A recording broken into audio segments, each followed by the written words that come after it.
সবাইকে শুভেচ্ছা জানিয়ে শুরু করছি এটিএন নিউজের নিয়মিত আয়োজন নিউজ আওয়ার এক্সট্রা।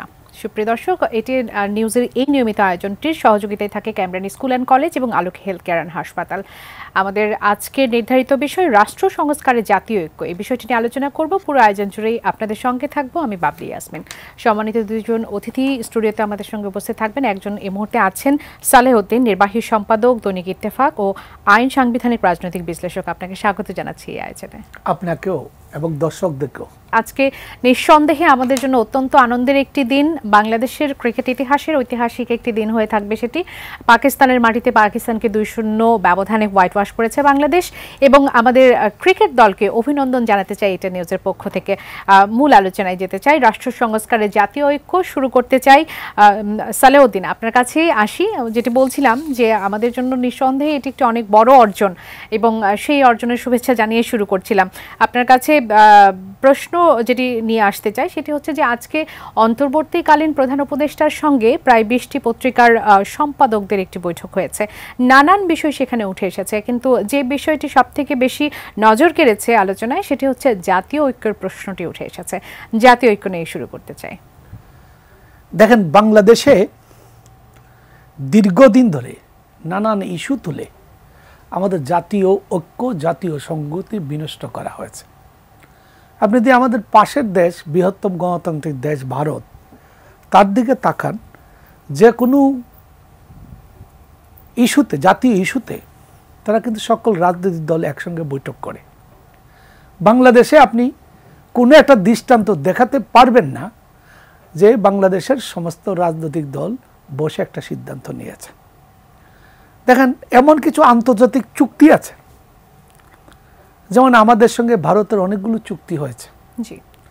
ট্রানজিট চুক্তি, ট্রান্সশিপমেন্ট চুক্তি, বন্দর ব্যবহার সংক্রান্ত চুক্তি, এবং সর্বশেষ যেটা আমাদের এই পতিত স্বৈরাচারী সরকার তার পতনের কিছুদিন আগে ভারত সফর করে যে সমঝোতা চুক্তিটি করলেন, এটা কিন্তু বাংলাদেশের মানুষ এখনো জানে না। দেখেন, এই যে স্বাভাবিক নিয়মে জনগণের ম্যান্ডেটে সরকারই ক্ষমতায় থাকে, ফলে এই সরকার যা কাজ করে তার জনগণের ম্যান্ডেটের কাজ ধরে নিতে হবে, জনগণের সম্মতিতে আছে। আপনাকে যদি আমি প্রশ্ন করি, গত 2টি নির্বাচন, আমি বেশি দূর গেলাম না, তাতে কি জনগণের কোনো ম্যান্ডেট ছিল? আপনাকে যদি আমি প্রশ্ন করি যে এইবার সরকারি হিসাবে কত ভাগ ভোট দিতে মানুষ গিয়েছে, আন্তর্জাতিক মিডিয়াগুলো কি বলে যে 10% বা 12% লোক ভোট দিতে গিয়েছে, ফলে সরকারের তো জনগণের ম্যান্ডেট ছিল না। আপনি যদি ইতিহাস দেখেন যে জাস্টিস হাবিবুর রহমান এবং জাস্টিস লতিফুর রহমান এবং জাস্টিস শাহাবুদ্দিনের আমলে নির্বাচন যে হয়েছিল, সেই জায়গায় কত % লোক ভোট দিয়েছিল? কোথাও 76% লোক ভোট দিয়েছিল। তারপরে 60% লোক ওই তত্ত্বাবধায়ক সরকার ছাড়াও বাংলাদেশের স্বাভাবিক নির্বাচনগুলোতে 60% লোক সবসময় 60-এর উপরে লোক ভোট দিত। ভোট দেবার প্রবণতা কেন কমে গেল? এটা আরেকটা ইস্যুতে যাব না, আপনার ওই মূল ইস্যুটাতে আসি। তো ফলে এই সরকার তো জনগণের ম্যান্ডেট ছিল না। তা আমি যে এত বড় বড় চুক্তিগুলা করলাম, জনগণের কোনো ম্যান্ডেটও আমার ছিল না। আবার এই ধরনের চুক্তি করার ক্ষেত্রে যে রাজনৈতিক ঐক্যমতের প্রশ্ন জড়িত ছিল, সেটাও জানেন না। এবং আমাদের সংবিধানের 145 অনুচ্ছেদ যদি দেখেন, ওখানে বলা আছে বিদেশের সঙ্গে সম্পাদিত যত চুক্তি তা সংসদের বৈঠকে উপস্থাপন করা হবে। সর্বশেষ যে সমঝোতা চুক্তি হলো, এটা কিন্তু জানে না। আমি এর আগে বেশ কিছু ইয়েতে আমি দাবি জানিয়েছি, এখন আপনার এই আলোচনাতে দাবি জানাই, বিদেশের সঙ্গে সমস্ত চুক্তি এই সরকার জাতিকে জানাক। এটা হলো আমি আপনার কেন জাতীয় ঐক্যের প্রশ্ন আছে। জাতীয় ঐক্যের প্রশ্ন এই মুহূর্তের জন্য আরো গুরুত্বপূর্ণ। এই মুহূর্তে এই জন্য গুরুত্বপূর্ণ, এটা দীর্ঘকাল ধরে এই ফ্যাসিবাদ বিরোধী আন্দোলনের সময় একটা রাজনৈতিক বন্দোবস্তের কথা বলছে। তো রাজনৈতিক বন্দোবস্তটা কি?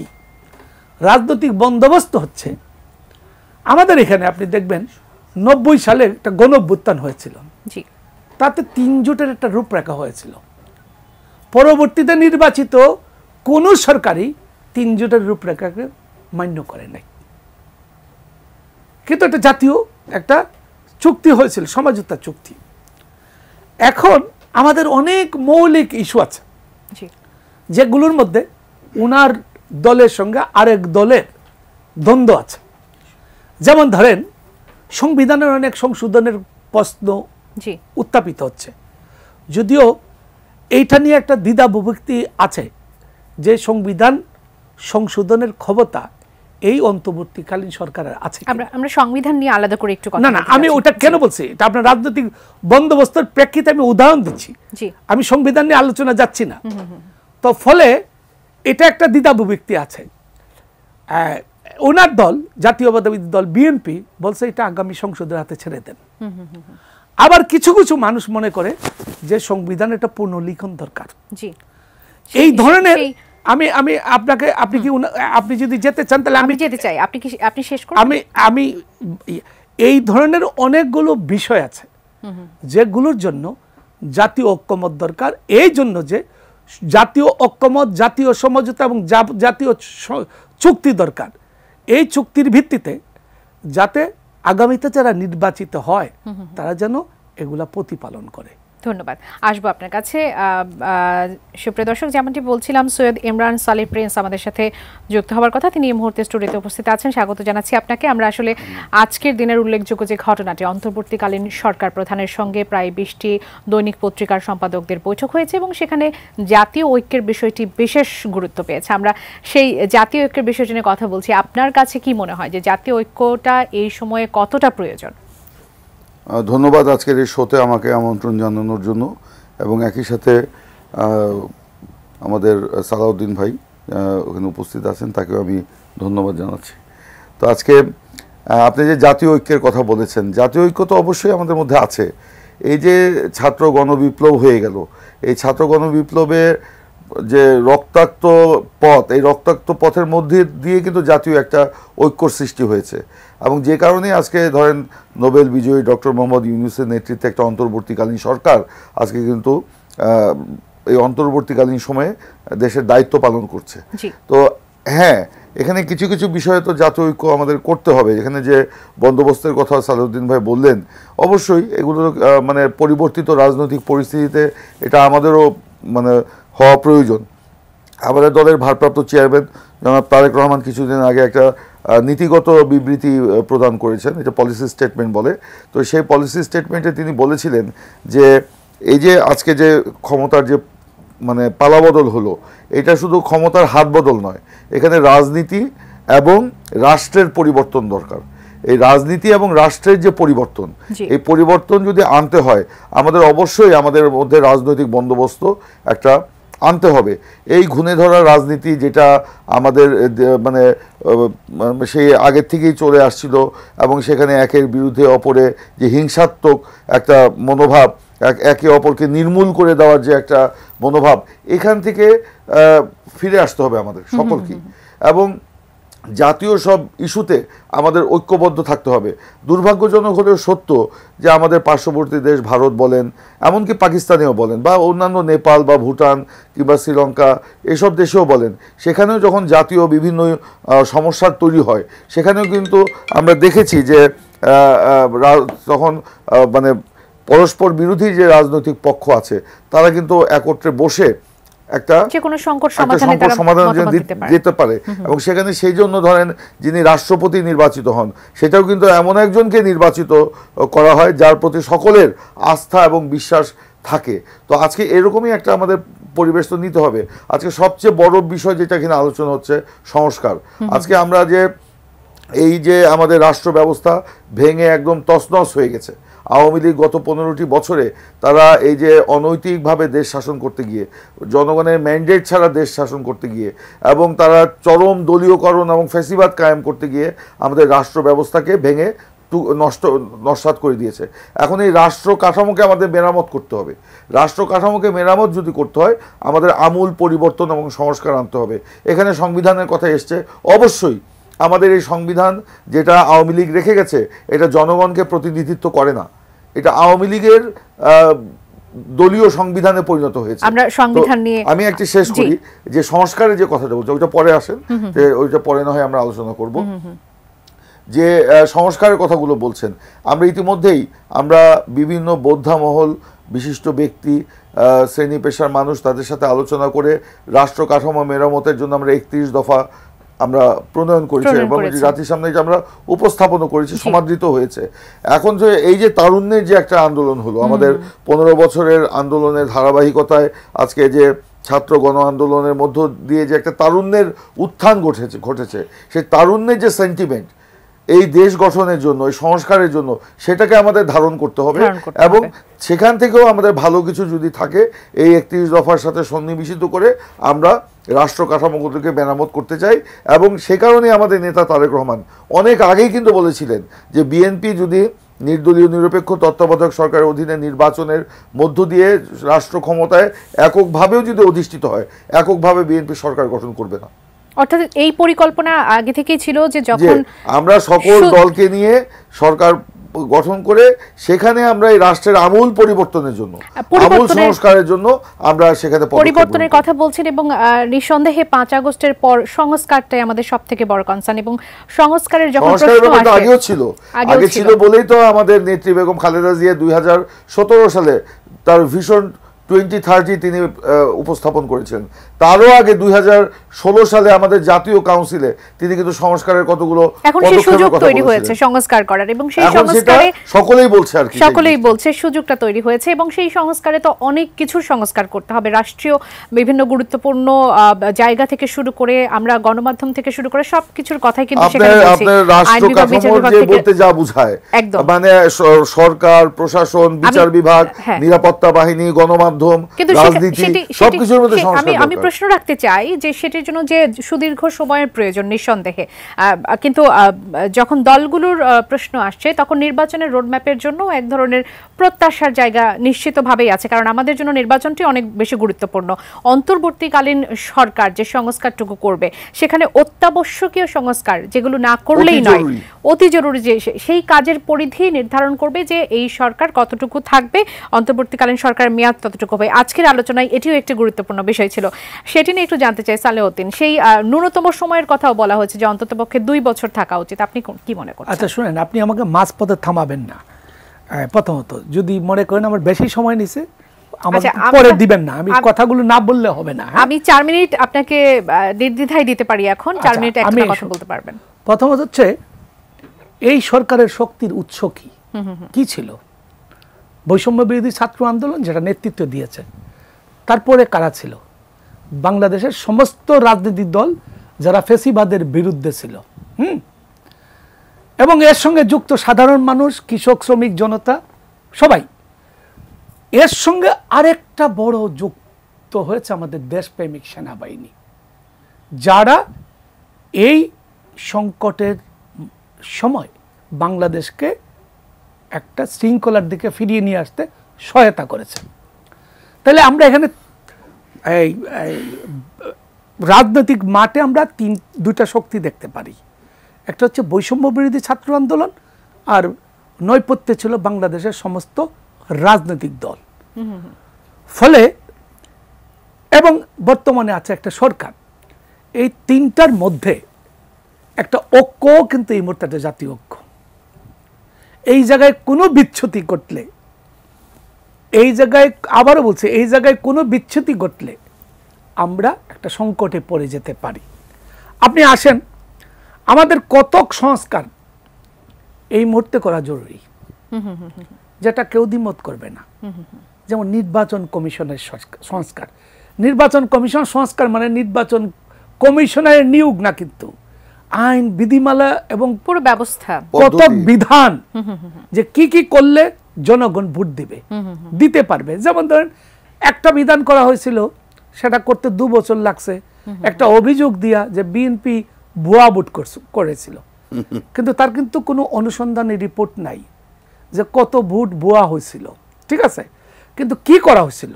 বলছিল ছবিযুক্ত ভোটার তালিকা এবং আইডি কার্ড নিয়ে যে আসবে সে ভোট দিবে। পরে দেখা গেল এই আইডি কার্ড ভোট দেওয়ার ক্ষেত্রে কোনো কাজে লাগবে না, বলা হলো এটা জাতীয় পরিচয়পত্র। এখন আমাদের তো ছবিযুক্ত ভোট ছিল, ভোটার তালিকা ছিল, আমরা কি জাল ভোট হয় নাই, কেন্দ্র দখল হয় নাই, তাহলে কি হইল? এটা প্রথমে 500 কোটি টাকা খরচ হলো, পরে প্রতি বছর আরো 100 কোটি টাকা খরচ হলো, কিন্তু জ্বলে গেল। ফলে আমাদের নির্বাচনী ব্যবস্থাপনায় কিছু সংস্কার আনতে হবে। এটা হচ্ছে এই মুহূর্তের প্রয়োজনীয়। আর কি সংস্কারের প্রয়োজন এই মুহূর্তে? এটা প্রশাসনিক সংস্কার, বিচার বিভাগের সংস্কার, পুলিশের সংস্কার, এবং আমাদের কিছু জাতীয় অন্য কিছু প্রতিষ্ঠান আছে তার পুনর্গঠন, যেমন মানবাধিকার কমিশন, আইন কমিশন, দুদক, পাবলিক সার্ভিস কমিশন, আমাদের ন্যায়পাল ইত্যাদি এই মুহূর্তের জরুরি। কিন্তু সংবিধানের সংস্কারটা আমি মনে করি যেসব বিষয়ে অন্যান্য রাজনৈতিক দলগুলোর মধ্যে তেমন মতৈক্য নাই, এইসব বিষয়ে একটা ঐক্যমত। অসংখ্য ধন্যবাদ। আগামী সংসদের হাতে বিষয়টি ছেড়ে দেওয়া উচিত রাজনৈতিক বন্দোবস্তের মাধ্যমে। তারা প্রশ্ন রাখতে চাই, সেই ফোনটি একটু নিয়ে আসতে চাই। সুপ্রিয় দর্শক, স্বাগত জানাচ্ছি নিউজ আওয়ার এক্সট্রায়। কে বলছেন, কোথা থেকে বলছেন, আপনার প্রশ্নটি করবেন। দর্শক নিশ্চয়ই শুনতে পাচ্ছেন আমাকে। নিউজ আওয়ার এক্সট্রায় আপনাকে স্বাগত জানাচ্ছি। আসসালামু আলাইকুম। ওয়ালাইকুম সালাম। আপনার নাম বলবেন এবং কোথা থেকে বলছেন? খসরু বলছিলাম পিরিজপুরের কাউখালী থেকে। আপনাদেরকে স্বাগত জানাই। দুই নথিবির কাছে আমার ছোট্ট করে দুটি প্রশ্ন। প্রথম প্রশ্ন প্রিন্স সাহেবের কাছে। আমাদের দেশে নানাভাবে নানা সময় গণতন্ত্রকে হত্যা করা হয়েছে। সেই মৃত গণতন্ত্রকে পুনরুজ্জীবিত করার জন্য রাজনৈতিক দলের নেতা এবং কর্মীদের এবং রাজনৈতিক দলের এখন কি করণীয় আছে? আর সালেহ আহমেদ সাহেবের কাছে আমার প্রশ্ন, সুস্থ ধারার রাজনীতি ফিরে যাওয়ার জন্য এখন থেকে রাজনীতিবিদদের সুস্থ ধারার রাজনীতি ফিরে আসার জন্য কি কি করণীয় আছে, চর্চাটা কিভাবে হবে, এ বিষয়ে আপনারা কি বলবেন, কি ভাবছেন? অসংখ্য ধন্যবাদ। আপনি থাকুন আমাদের সঙ্গে, আমরা একটা বিরতির পরে আপনার প্রশ্নের উত্তর নিব। আরো একজন দর্শক এই মুহূর্তে আমাদের সঙ্গে যুক্ত আছেন, তাকে স্বাগত জানাতে চাই। নিউজ আওয়ারে স্বাগত জানাচ্ছি। কে বলছেন, কোথা থেকে বলছেন এবং আপনার প্রশ্ন করবেন? আসসালামু আলাইকুম। ওয়ালাইকুম সালাম। রংপুর মির্জাপুকুর থেকে আলামিন। জি, আমার প্রশ্ন হচ্ছে, দেশে এখন সংস্কারের কথা ব্যাপকভাবে চাউর হয়েছে। জি, সংস্কার শব্দটি অতি ক্ষুদ্র, কিন্তু এর অর্থ বা ব্যাপকতা মানে বিশাল। একসময় কিন্তু সংস্কারবাদী বা সংস্কারক বা সংস্কারকারী আওয়ামী লীগ বিএনপি দুই দলতেই ছিল। এর একটা গালি নামে একটা গালি ছিল সংস্কার। কারণ প্রশ্ন হলো, রাজনীতিতে এবং রাজনৈতিক দলগুলোতে একটা সংস্কারের ব্যাপক প্রয়োজন। জি, এখন অন্তর্বর্তীকালীন সরকার কি এই জায়গায় হাত দিবেন এবং এই সংস্কার কিভাবে করা সম্ভব? দুজন দর্শক আমাদের সঙ্গে ছিলেন, তাদের প্রশ্ন আমরা নিয়েছি। আরো একজন দর্শক এই মুহূর্তে আমাদের সঙ্গে যুক্ত আছেন, তার প্রশ্নটি নিয়ে এসে তারপর সবগুলো প্রশ্নের উত্তর আমরা নেবার চেষ্টা করব। স্বাগত জানাচ্ছি। কে বলছেন, কোথা থেকে বলছেন এবং আপনার প্রশ্নটি করবেন? হ্যালো, আসসালামু আলাইকুম। জি, ওয়ালাইকুম সালাম। আমি রাজবাড়ী থেকে আব্দুল ওয়াহাব মন্ডল বলছিলাম। জি, বলবেন। আমি বিএনপির সম্মানিত সাংগঠনিক সম্পাদক ইমরান খানের প্রিন্স ভাইয়ের কাছে প্রশ্ন রাখতে চাই যে বাংলাদেশের যে হাসিনার 17 বছরের নির্যাতনের শাসন অবসান হলো, সেখান থেকে আমরা দ্বিতীয় মুক্তিযুদ্ধে বিজয় অর্জন করলাম। এখন আমরা দেখতে পাচ্ছি যে আপনারা বিএনপির যারা কেন্দ্রীয় নেতা আছেন, আপনাদের বিএনপির মধ্যে বিভিন্ন জায়গায় এই আপনাদের আগামী নির্বাচনের প্রস্তুতি নেওয়ার জন্য অনেক প্রতিদ্বন্দ্বী নমিনেশন আপনাদের কাছে চাবে, এটাই স্বাভাবিক। কিন্তু তারা আওয়ামী লীগ কিছু কিছু প্রার্থী আওয়ামী লীগকে সঙ্গে নিয়ে এবং তাদের দিয়ে বিভিন্ন জায়গায় ঘাট দখল, মাঠ দখল এগুলো করলে দলের ভাবমূর্তি বিশালভাবে নষ্ট হচ্ছে। এ ব্যাপারে আপনি অসংখ্য ধন্যবাদ। অসংখ্য ধন্যবাদ। আপনার প্রশ্নের উত্তরটি আমরা নেব, আমাদের সঙ্গেই থাকুন। জনাব ইমরান সালে প্রিন্স, আপনার কাছে আসি। প্রথম দর্শকের প্রশ্নটা দিয়ে একটু শুরু করি যে দলের নেতাকর্মীদের হত্যার বিষয়টি তিনি টেনেছেন। গত 15-16 বছরে যেটি হয়েছে, রাজনীতিবিদদের যে সুস্থ ধারার রাজনীতি চর্চার বিষয়টি নিয়ে তিনি প্রশ্ন রেখেছিলেন। যে প্রথম প্রশ্ন যেটা করেছেন আমি নোট করেছি যে গণতন্ত্রকে তো বিভিন্ন সময় হত্যা করা হয়েছে, এই গণতন্ত্রকে কিভাবে আমরা এখন পুনরুজ্জীবিত করতে পারি? গণতন্ত্রের বিষয়টা হলো চর্চার বিষয়, আর এই চর্চাটা করার জন্য প্রয়োজন সুষ্ঠু রাজনৈতিক পরিবেশ। সুস্থ রাজনৈতিক পরিবেশ আনতে হলে অবশ্যই আমাদেরকে সুষ্ঠু ধারার রাজনীতিতে ফিরে আসতে হবে। এখন যে প্রথমে আমি বললাম একে আমি নির্মূল করব, আমার প্রতিপক্ষকে দমন করব, ওইসব না করে আমাদের সকলকেই, আমি যে একটু আগে বললাম আমাদের ভারপ্রাপ্ত চেয়ারম্যান তারেক রহমান সাহেব বলেছেন যে রাজনীতির পরিবর্তন আনতে হবে রাজনীতিতে, এবং রাষ্ট্রের পরিবর্তন আনতে হবে। এই পরিবর্তনটা আমার মনোজগতের পরিবর্তন আনতে হবে, আমার মন মানসিকতার পরিবর্তন আনতে হবে, আমার কথাবার্তায় আচার আচরণে পরিবর্তন আনতে হবে। তাহলেই কিন্তু এই গণতন্ত্রকে আমরা মানে চিরস্থায়ী করতে পারবো এবং একটা টেকসই গণতন্ত্রের দিকে আমরা যেতে পারবো। দ্বিতীয় যে প্রস্তুতি এখানে করেছেন যে রাজনীতির যে সংস্কার, এখানে রাজনীতির সংস্কার তো অবশ্যই আমাদেরকে করতে হবে। আমরা তো আগেই বলেছি রাজনীতির সংস্কার রাজনীতিবিদদের করতে হবে, এটা রাষ্ট্র করে দিতে পারে না। রাষ্ট্র যদি করে দেয় সেটা হয় একটা আরোপিত ব্যাপার, যেটা 111-এর জরুরি অবস্থার সরকার যেটা করতে চেয়েছিল সেটা কিন্তু পরে বুমেরাং হয়েছে। যে কারণে আমরা যারা রাজনীতি করি আমাদের মধ্যে উপলব্ধি আসতে হবে, এবং এসেছেও। এই কারণে কিন্তু আমরা রাজনীতি সংস্কার কথা বলছি, এটা রাজনৈতিক দলগুলোকেই করতে হবে। আর সব সংস্কার যদি এই অনির্বাচিত অন্তর্বর্তীকালীন সরকার করে তাহলে দীর্ঘ সময় লেগে যাবে। এখন একটা অনির্বাচিত সরকার আমাদের মতো দেশে দীর্ঘ সময় এটা মানে থাকতে পারে না। এবং এই যে সংস্কারের কথা বলা হচ্ছে, এই সংস্কারকে টেকসই সংস্কারের দিকে নিতে হলে জনপ্রতিনিধিত্বশীল সরকারের মাধ্যমেই সেটা করা প্রয়োজন। সেই জন্য আমরা বলছি অতি প্রয়োজনীয় সংস্কার সেটা করে অতি দ্রুত একটি, যেটা আমাদের সাউদ্দিন ভাই বললেন যে কিভাবে এই অন্তর্বর্তীকালীন সরকার কি কি সংস্কার হতে পারে, হ্যাঁ এগুলো একটা আলোচনার বিষয় আসতে পারে। আমরা একটা নিরপেক্ষ সরকারের দিকে নির্বাচনের দিকে যেতে পারি। আর লাস্ট যে প্রশ্নটা আমাকে করলেন রাজবাড়ী থেকে, দেখুন আওয়ামী লীগ গত 15 বছরে রাজনৈতিক কর্মীদের চরিত্র নষ্ট করে দিয়ে গেছে। রাজনীতির নামে তারা যে দুর্নীতি, লুটপাট, ধ্বংস এবং এই যে ঘাট দখল, মাঠ দখল, ব্যবসা দখল, বাড়ি দখল, কবরস্থানের জায়গা দখল, মসজিদ মন্দিরের জায়গা দখল করে এমন একটা পরিস্থিতি তৈরি করেছে, এখন কিছু কিছু মানুষের ধারণা যে রাজনীতি মানেই হচ্ছে অবৈধভাবে টাকা ইনকামের একটা পথ। রাজনীতিটাকে অবৈধ টাকা ইনকামের একটা মেশিনে পরিণত করেছিল আওয়ামী লীগ। এখন আওয়ামী লীগের এই কারণেই তো আওয়ামী লীগের পতন ঘটেছে, মানুষের ক্ষোভ, তাদের ঘৃণা থেকেই তো আজকে এই সেই বার্তা কি আপনার দলের নেতাকর্মী যারা তৃণমূলে আছে তাদের মধ্যে পৌঁছে দেওয়া সম্ভব হয়েছে? আসছি। এখন আমি যেটা বলছি যে এই যে এইটা কিছুটা হলো আমাদের সকলের মধ্যে না, কিছু কিছু ব্যক্তির মধ্যে এটা সংক্রমিত হয়েছে। এই যে ধরেন একটা ইউনিয়নের একটা ধরেন আপনার একটা গ্রামে ধরেন আপনার 50 জন ছেলে আছে, তার মধ্যে হয়তো এর মধ্যে 5 জন থেকে 7 জন আওয়ামী লীগ করে। দেখা যাচ্ছে এই আওয়ামী লীগের 7 জন ছেলে তারা অনৈতিক কাজ করে আঙ্গুল ফুলে কলা গাছ হয়ে গেছে। যার একটা সাইকেল ছিল না সে রাতারাতি হাইয়েস্ট গাড়ির মালিক হয়ে গেছে। তো ওই যে ধরেন বাকি যে আপনার যারা আছে যুবক শ্রেণী, তারা মনে করছে, তাদের একটা অংশ মনে করছে যে হয়তো এইটা করে আমি রাজনীতি করে আমি হয়তো আঙ্গুল ফুলে কলা গাছ হয়ে যাব, ওদের মতো আমি বড় লোক হয়ে যাব অতি তাড়াতাড়ি। আজকে এই কারণেই বলছি ওরা এই আওয়ামী লীগ এই কাজগুলো করে আমাদের কিছু অংশের মধ্যে সংক্রমিত করে গেছে। কিন্তু আমরা তার বিরুদ্ধে কি আপনারা ব্যবস্থা নিচ্ছেন? অবশ্যই আমরা দল এই ব্যাপারে জিরো টলারেন্সে আছি। আমাদের নেতা কর্মী আমরা যারা আছি আমরা প্রতিদিন প্রতিটি এলাকায় যাচ্ছি, আমরা নেতাকর্মীদেরকে বুঝাচ্ছি, এবং তারপরেও কেউ যদি না বোঝে তাদের বিরুদ্ধে আমরা সাংগঠনিক ব্যবস্থা নিচ্ছি। আপনারা দেখেছেন আমাদের দলের সিনিয়র থেকে শুরু করে একেবারে তৃণমূল পর্যায়ে পর্যন্ত যারাই এই অপরাধ কর্মের সাথে জড়িয়ে পড়ছে তাদের বিরুদ্ধে আমরা সাংগঠনিক ব্যবস্থা নিচ্ছি। এবং লেটেস্ট যে জিনিসটা হয়েছে গতকালকে আমাকে দিয়ে করানো হয়েছে, তো ধরেন আমাদের একজন নেতাকে বহিষ্কার করা হয়েছে, সেই অভিযোগে তার বিরুদ্ধে এখন শুধু সাংগঠনিক ব্যবস্থা না, আমাদের ভারপ্রাপ্ত চেয়ারম্যান নিজে বলেছেন তাদের বিরুদ্ধে আমরা আইনগত ব্যবস্থাও নেওয়া হবে এবং মামলাও দায়ের করা হয়েছে।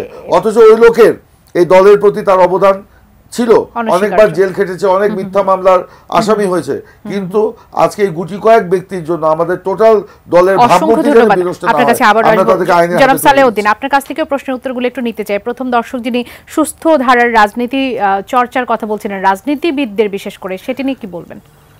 দেখুন, রাজনৈতিক দলের একটা সংস্কার হওয়ার দরকার, সেটা রাজনৈতিক দলের ভেতর থেকে হতে হবে। প্রথমত তো রাজনৈতিক দলের একটা গঠনতন্ত্র আছে, সেই গঠনতন্ত্র তারা অনুসরণ করে কিনা তার একটা অথরিটি আছে, আমাদের নিবন্ধন কর্তৃপক্ষ আছে নির্বাচন কমিশন, তারা এটা দেখবে। তবে কয়েকটা বিষয় আমি এখন বলবো। সেটা হলো রাজনৈতিক দলের আয় ব্যয়ের হিসাব তারা ইলেকশন কমিশনকে দেয়, এটা জনসমক্ষে প্রকাশ করতে হবে। কিন্তু এর চেয়ে গুরুত্বপূর্ণ হলো রাজনৈতিক দল কোটি কোটি টাকা খরচ করে, এই টাকাটা কে দেয় এটা জনগণকে জানানোর দরকার। যে এটা কোনো ব্যাংক ডাকাত দেয়, কোনো ভূমিদস্যু দেয় কিনা এটা জনগণকে জানার দরকার আছে। এইটা আমার ইয়ে। তারপরে দ্বিতীয় যেটা আপনি একটা গুরুত্বপূর্ণ প্রশ্ন আমাদের রাজবাড়ির ভাই বলেছেন, সেটা একটা এই যে গণঅভ্যুত্থান তার একটা বিরাট সাফল্য হচ্ছে ব্যাংক ডাকাতি করে কেউ ক্ষমা চায় নাই, এবং তার বিরুদ্ধে কথা বলার অবস্থা বাংলাদেশে ছিল না। আর ব্যাংক ডাকাতের গাড়িতে ছড়ছে সেই লোক সাংবাদিকদের দেখে জাতির কাছে ক্ষমা চেয়েছে। এই যে আমাদের একটা সংস্কার, এই যে আমাদের যে আত্ম উপলব্ধি, এটাকে যদি আমরা অব্যাহত রাখতে পারি, এবং আমি বিএনপি এবং তার দলের এই মুহূর্তের যিনি কাণ্ডারি তারেক রহমানকে আমি অভিনন্দন জানাবো যে তিনি ইতিমধ্যেই শতাধিক লোককে বিএনপি থেকে বরখাস্ত করেছেন। আমি চাই যে বিএনপি এইরকম যারা খারাপ লোক আছে দলে ছিল এদেরকে দল থেকে বের করে দিয়ে দলের একটা শুদ্ধ অভিযান করবে। কিন্তু আমি যেহেতু সময় নাই, বড় ধরনের সংস্কারের অনেকগুলো প্রস্তাব আসছে। এক, প্রধানমন্ত্রী রাষ্ট্রপতির মেয়াদ। কেন শুধু প্রধানমন্ত্রী রাষ্ট্রপতির মেয়াদ হবে? মন্ত্রীদের এবং এমপিদেরও মেয়াদ নির্দিষ্ট করতে হবে, 2 বারের জন্য অথবা 3 বারের জন্য। তারপরে আমাদের এই যে সংস্কারের যেসব প্রস্তাবনা প্রধান উপদেষ্টার ভাষণে আসছে, উনি জাতির উদ্দেশ্যে একটা ভাষণ দিয়েছেন, সেই ভাষণে যে কয়েকটা বিষয় আসছে তিনি অবিলম্বে একটা কমিশন করুন এই যে বিচার বিভাগের সংস্কারের জন্য। এবং ওই কমিশনকে আপনি সময় যদি বেঁধেও না দেন, তাহলে ওই কমিশনকে আপনি বলেন যে আপনারা প্রথম বৈঠকে আপনাদের এই বিচার বিভাগের সংস্কারের জন্য, নির্বাচনী আইন এবং বিধিমালা সংস্কারের জন্য কতদিন লাগবে এবং অন্যান্য বিষয়ের জন্য সংস্কারের জন্য কতদিন লাগবে আপনারা প্রথম বৈঠক করে আপনাদেরকে জানান। যৌক্তিক সময় হলে আমরা মেনে নেব। সৈয়দ ইমরান সালে প্রিন্স আপনার কাছে আসি, সেটি হচ্ছে যে অন্তর্বর্তীকালীন সরকার প্রধানের সঙ্গে প্রায় 35টি দলের বৈঠক হয়েছে এবং সেখানে কিন্তু আরেকটি বিষয় গুরুত্ব পেয়েছে, সেটি হচ্ছে যে কত সময়ের মধ্যে আসলে নির্বাচন হবে এবং নির্বাচনের একটা রোড ম্যাপের কথা বলা হয়েছে। আপনার কাছে কি মনে হয় যে এই যে সংস্কার এবং নির্বাচনের রোড ম্যাপ, এটা কি একসাথে চলা উচিত কিনা? একটা রোডম্যাপ তো দিতেই হবে। একটা সরকার, এটা তো অন্তর্বর্তীকালীন সরকার, এটা তো 5 বছরের জন্য না, এটা রেগুলার গভর্নমেন্ট না, তাই না, ইলেক্টেড গভর্নমেন্ট না। তো এর যে একটা রোডম্যাপ যদি না থাকে তাহলে জনগণের মধ্যে আস্থা তো ফিরে আসবে না, অস্থিরতা নিরসন হবে না। এবং সংস্কারটাও করতে হবে, কি কি সংস্কার হওয়া প্রয়োজন এটা জাতীয় ঐক্যের মধ্য দিয়ে কিন্তু এটা করতে হবে, যৌক্তিক সংস্কারে এটা হতে হবে। এখন যদি মনে করেন যেটা দীর্ঘমেয়াদী সংস্কারে যদি ওনারা চলে যান, তাহলে এই দেশের মানুষের মনের মধ্যে যে আপনার গণতন্ত্রের যে আকাঙ্ক্ষা সেটা কিন্তু ব্যাহত হবে। সেজন্য কি যুক্তিসঙ্গত সময়ের কথা বলা হচ্ছে? আমরা যুক্তিসঙ্গত সময়ের কথা বলেছি। অসংখ্য ধন্যবাদ। সালেউদ্দিন, আপনার কাছে আসি একই প্রশ্ন নিয়ে। আপনার কাছে কি মনে হয় যে সংস্কার এবং নির্বাচনের রোডম্যাপ, রূপরেখা, এগুলো একই গতিতে চলতে পারে? দেখেন, প্রধান উপদেষ্টা নিজেই বলেছেন তিনি একটা রূপরেখা দিবেন। তবে আমি মনে করি কয়েকটা বিষয়ে, যেটা একটু আগে আমি বলছি, যে আমাদের নির্বাচনী ব্যবস্থার একটা সংস্কার দরকার, বিচার বিভাগের একটা সংস্কার দরকার, প্রশাসন এবং পুলিশ এর একটা সংস্কার দরকার। তা আমি এই 4টা, আরও হয়তো অনেকগুলো আসতে পারে, মোটা দাগে 4টা, এই 4টা সংস্কার এবং প্রধান উপদেষ্টার ভাষণও তাই আসছে। এই 4টা বিষয়ের জন্য একটা কমিশন গঠন করুন, যেটা আমি আগে বললাম, এবং কমিশন ঠিক করে নেবে তার কতদিন সময় লাগবে, ফলে আমরা সময়গুলো কিন্তু পেয়ে যাই। তো আমি মনে করি এটা নিয়ে আমি তাড়াহুড়ার কিছু নাই, তাদেরকে যেটুকু যৌক্তিক সময় লাগবে, রাজনৈতিক দলগুলো কিন্তু একটা ঐক্যমত আসছে, প্রশ্নটা হলো যৌক্তিক সময়। এখন এই সরকার যদি, আমাদের অর্থনীতি কিন্তু ধ্বংস হয়ে গেছে, এই মুহূর্তে একটা নির্বাচন দিয়ে একটা রাজনৈতিক দলকে ক্ষমতায় বসালেও কিন্তু অনেক সংকটে পড়বে এবং দেশে একটা দুর্ভিক্ষ হওয়ার সম্ভাবনা, অর্থনৈতিক সংস্কারে একই। তো ফলে আমি মনে করি এগুলো তাড়াহুড়ারও বিষয় নয়, আবার দীর্ঘদিনের জন্য পড়ে থাকার বিষয় নয়, যৌক্তিক সময়। অসংখ্য ধন্যবাদ জনাব সালেউদ্দিন, অসংখ্য ধন্যবাদ সৈয়দ ইমরান সালে প্রিন্স, আপনাদের দুজনকে আয়োজনে যুক্ত হওয়ার জন্য। নিশ্চয়ই আবার আপনাদেরকে আমরা স্বাগত জানাতে পারবো। সুপ্রিয় দর্শক, নিউজ আওয়ার এক্সট্রা আজকের আয়োজনে এই পর্যন্তই। আগামী পর্ব দেখার আমন্ত্রণ জানিয়ে আজ এখান থেকে বিদায় নিচ্ছি। শুভরাত্রি, ভালো থাকুন, নিউজ আওয়ার এক্সট্রার সঙ্গে থাকুন, এটি নিউজের সঙ্গে থাকুন।